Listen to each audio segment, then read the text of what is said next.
안녕하세요. 캔들피그와 김합에게 나불대화 시간입니다. 우크라이나 사태는 지난 겨울부터 가시화된 리스크고 그때 이미 1, 2월 중에 러시아가 우크라이나를 침공할 수 있다는 그런 이야기도 많았었는데요. 어쨌거나 현재 가장 큰 이슈가 우크라이나니만큼 돌아가는 상황을 정리해볼 필요도 있을 것 같습니다. 정말 우크라이나 사태가 전면전으로 이어지고 미국과 러시아 간의 확전까지 이어질 수 있을까요? 한번 들어보도록 하겠습니다. 반갑습니다. 김하백님. 네, 안녕하세요. 최근 러시아가 우크라이나를 침공할지도 모른다는 우려가 커지면서 국제사회를 긴장시키고 있는데요. 이런 상황에 전 세계 금융시장도 현재 충격을 받고 있습니다. 러시아 같은 경우는 하루에만 주가 지수가 13%가 넘게 빠졌고 미국, 유럽 할 것 없이 일제히 주가가 빠지는 일이 계속 벌어지고 있는데요. 어제는 러시아의 푸틴 대통령이 우크라이나의 동부 지역에 군 투입을 지시했다는 언론 보도가 나오면서 일부에서는 미국과 영국을 중심으로 구성된 나토군하고 러시아군 간에 전쟁 가능성까지 거론되고 있고 또 다른 일부에서는 러시아가 우크라이나를 침공하게 됐을 때 미국이나 EU 그리고 나토군이 러시아에 어떤 대응을 할지에 대해서 분석한 기사 내용이 많이 쏟아져 나오고 있습니다. 근데 사실 러시아가 우크라이나를 침공한다고 하더라도 러시아의 침공 수위 자체는 제한적일 수밖에 없다는 의견이 많고요. 미국도 이런 러시아의 군사 도발에 대해서 어느 수준 이상으로는 적극적으로 개입하기 힘든 게 사실이라는 의견이 많이 있습니다. 우크라이나와 러시아 전면전으로 확대되고 그게 미국까지 번질 수도 있다는 이야기도 있는데 그렇게까지 될 가능성은 낮다고 보는 거죠. 네, 그런 차원에서 보자는 거죠.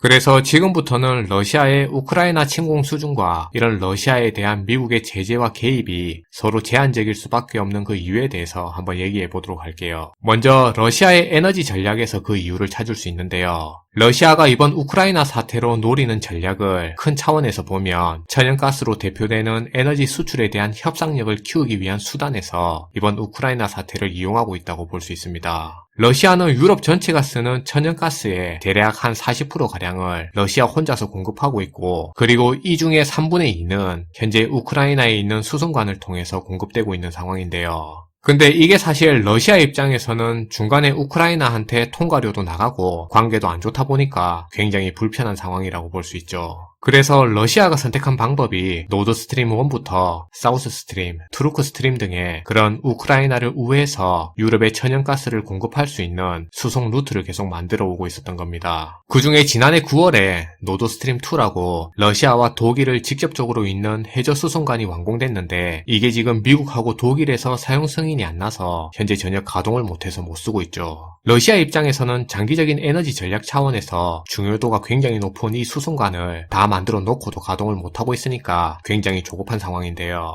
그래서 우크라이나와의 군사 갈등을 통해서 이 문제를 해결하겠다는 전략입니다. 러시아는 우크라이나 사태로 전쟁 위기를 조성하는 것 그 자체로도 유럽에 공급되는 가스 공급을 줄일 수 있는 명분을 갖추게 되는데요. 그러니까 우리 지금 우크라이나하고 사이도 안 좋고 군사 충돌 위기로 전쟁 위험까지 있으니까 우크라이나를 통해서 천연가스 공급이 힘들다고 주장하면서 노드스트림2 사용 승인을 빨리 하라고 압박하는 거죠. 실제로 작년에 푸틴이 유럽의 가스 공급 줄이면서 했던 말이 노드스트림2로는 그 부족한 가스 공급을 충분히 할 수 있다고 그렇게 말을 했죠. 그게 노드스트림2 개통하라고 압박하는 거겠죠. 네, 맞아요. 다만 유럽의 난방 수요가 폭증하는 한겨울에는 이 전략이 먹힐 수 있는데 난방 수요가 줄어드는 2월 이후부터는 러시아가 가스 공급량을 줄이는 이 방법으로는 압박을 가하는 데 한계가 있는 거죠. 그래서 추이가 누그러지기 시작하는 이 시기 들어서는 침공이라는 카드를 통해서 미국과 유럽을 압박해서 원하는 바를 얻으려고 하는 겁니다. 근데 여기서 우리가 기억해야 될 부분은 지금 분위기만 보면 러시아군이 마치 우크라이나를 전면적으로 침공할 것처럼 그렇게 보이는데 실제로 러시아가 그렇게 전면적인 침공을 통해서 얻을 실익이 거의 없고 현실적으로 어려운 게 사실이고 그리고 전면전으로 치달을 가능성 역시도 낮다고 볼 수 있습니다. 왜냐하면 먼저 러시아의 국내 정치 상황을 보면 이해가 되는 게 러시아는 작년 4월에 국민투표를 통해서 개헌을 해 푸틴의 장기 집권 체제를 갖추게 됐는데요.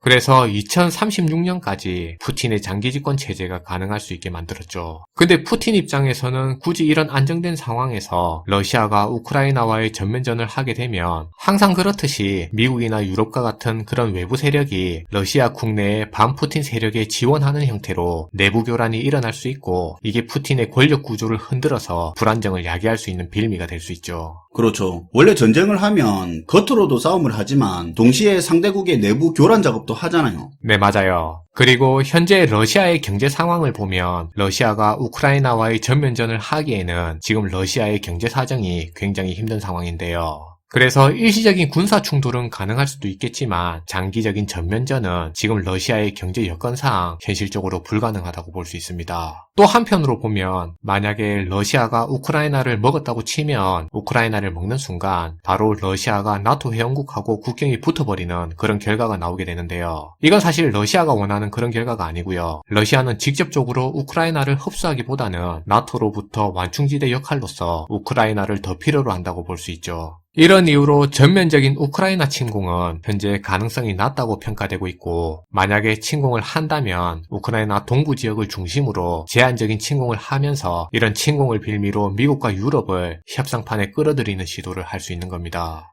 근데 여기서 일단 정리를 하고 넘어가야 다음 이야기를 풀 수 있는데요.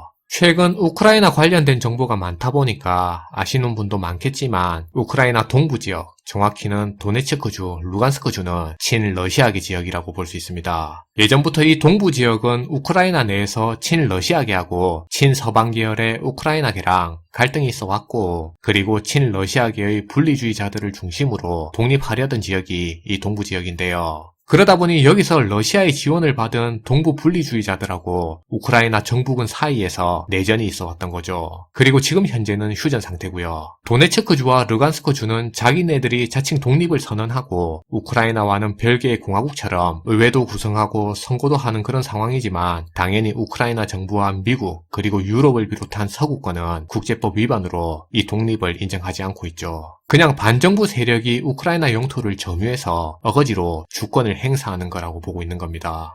자, 이런 상황인데 지난 2월 21일에 푸틴 대통령이 자칭 도네츠크 공화국과 르간스크 공화국의 독립을 승인하면서 개별 국가로 인정했는데요. 동시에 러시아는 이 두 국가들하고 우호협력 협정을 체결하고 안보와 평화를 보장한다는 명분으로 여기에 러시아군 투입을 명령한 겁니다. 아, 이게 푸틴이 우크라이나 동부 지역에 러시아군 진입을 명령하고 그것 때문에 미국, 유럽이 계급품 물었다는 게 이 내용이네요. 네, 맞아요. 근데 이게 웃긴 상황인 게 러시아는 이 우크라이나 동부 지역을 독립된 우호협력 대상국으로 보고 평화를 지켜준다는 명분으로 들어온다고 자기네들이 그렇게 말은 하는데 우크라이나와 미국, 유럽 입장에서는 이 동부 지역을 우크라이나 땅으로 보니까 그들이 독립을 인정하지 않고 있는 거죠. 그러니까요. 러시아만 우크라이나 동부 지역을 지금 국가라고 해주는 거잖아요. 자기네들끼리. 그쵸. 근데 이걸 자기들은 독립을 했다고 해도 우크라이나 정부 입장에서 보면 타국의 군대가 무기를 가지고 어쨌든 자국으로 들어오는 모양이니까 침공의 형태가 되는 거죠. 앞에서 러시아가 우크라이나를 전면적으로 침공하기보다는 동부 지역을 중심으로 제한적으로 침공할 수 있다고 했는데요. 러시아가 지금 이런 식으로 해버리니까 우크라이나의 동부 지역에서 침공 아닌 침공 같은 그런 침공을 하는 모양이 나오게 된 겁니다. 재밌네요. 그렇게 침공의 모양이 나오는 거네요. 네. 여기서 미국하고 유럽 입장에서도 애매해지는 게 있는데요. 물론 현재 미국, 유럽이 러시아를 향해 군사적으로 당장 뭐라도 할 것처럼 그렇게 으르렁대고는 있는데 적극적으로 참전할 의사가 있는 건 아니죠. 뭐 사실 그건 알고 있는 이야기죠. 네. 다만 러시아가 누가 봐도 명백한 전면적인 우크라이나 침공을 한다면 빼도 박도 못하고 어떤 식으로든 엮여야겠지만 러시아가 이런 식으로 우크라이나로 들어오면 안 그래도 미국은 직접 군사 개입을 원하지도 않는데 러시아가 침공을 했다고 확전을 감수하면서 미국이 군사력을 투입하기에도 애매한 상황이고 그렇다고 이걸 놔두자니 우크라이나 영토가 러시아한테 뺏기는 모양이 나오는데 그럼 아무것도 안 하고 인정해버리는 꼴이 되잖아요. 크림반도 사태 2탄이 되는 거죠. 개입하자니 애매하고 그렇다고 놔두자니 우크라이나 쌩까는 게 돼버리네요. 네, 맞아요. 그 모양이 상당히 불편하다는 겁니다. 안 그래도 바이든 정권이 작년 아프간 철수 때 꼴사나운 모습을 연출하고 자기 나라 일은 자기들이 처리해야 된다고 하면서 미국의 리더십과 신뢰도를 하락시켜버린 상황인데 불과 반년 만에 또 이런 일을 연출할 수가 없는 거죠. 이걸 또 반복해서 입증시켜줘 버리면 중국, 이란, 북한 등한테 또 여지를 줘버리는 꼴이 되니까요. 그렇죠. 그러니까 러시아가 원하는 협상판에 올라와서라도 미국이 뭐라도 역할을 해줘야 되는 상황이라는 거죠. 러시아는 요구하겠죠. 동부 지역에서 러시아군 철수하고 우크라이나와 평화를 유지할 테니까 노드스트림2 사용 승인해라. 나토는 우크라이나를 가입시키지 마라. 평화를 저해하는 일이라며 확약을 원하겠죠. 또 바이든 입장에서도 형식적으로나마 협상을 통해서 러시아 침공을 미국이 저지하고 우크라이나 사태를 수습했다는 것 정도는 가져갈 수 있을 겁니다. 물론 서로가 원하는 요구사항을 조율하는 과정에서 진통이 있을 수는 있고요. 그리고 사실 바이든 입장에서도 러시아가 진짜 우크라이나에 노골적인 침공을 하더라도 우크라이나 본토에 미군이나 나토군 진입을 망설일 가능성이 큰데요. 일단 첫 번째로 상대가 석유, 가스 등의 에너지 시장에 영향력이 큰 그런 러시아인데 혹시라도 작든 크든 미국과 러시아의 직접적인 충돌이 있을 경우에 원자재 에너지 가격이 급등할 수도 있는 거죠. 안 그래도 심각한 미국의 인플레이션 상황을 더 심각한 구렁텅이로 몰아넣을 수도 있는 겁니다.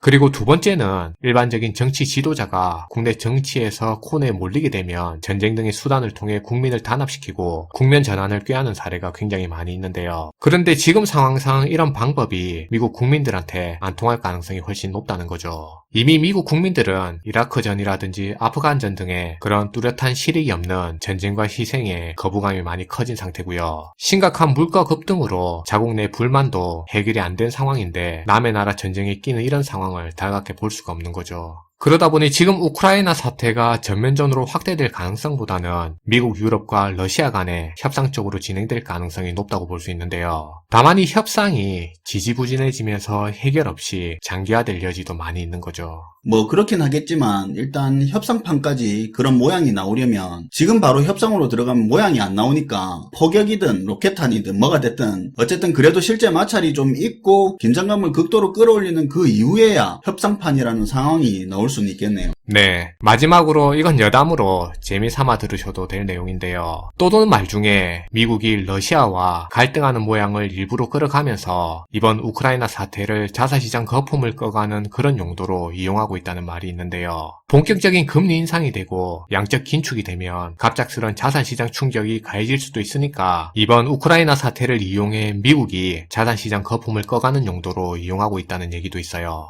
이건 그냥 재미삼아 이런 의견도 있구나 정도로 생각해서 들어주시면 될 것 같습니다. 아무튼 지금 우크라이나 사태는 전면적인 군사 충돌로는 진행될 가능성이 높지 않다는 의견이 많이 있고요. 다만 협상 국면에 들어간다 하더라도 해결은 지지부진하고 위기의 왕건만 반복되면서 장기화될 우려도 무시 못하는 부분인 것 같습니다. 네, 잘 들었습니다, 김하백님. 네, 감사합니다. 오늘은 최근 러시아 우크라이나 사태가 전면전이 아닌 협상판으로 이어질 수 있다는 부분에 대한 이야기를 해봤는데요. 물론 이 내용 또한 가능성이니까 그런 부분은 참고하고 들어주시면 좋을 것 같습니다. 시청해주셔서 감사하고요. 지금까지 나불대화 시간이었습니다.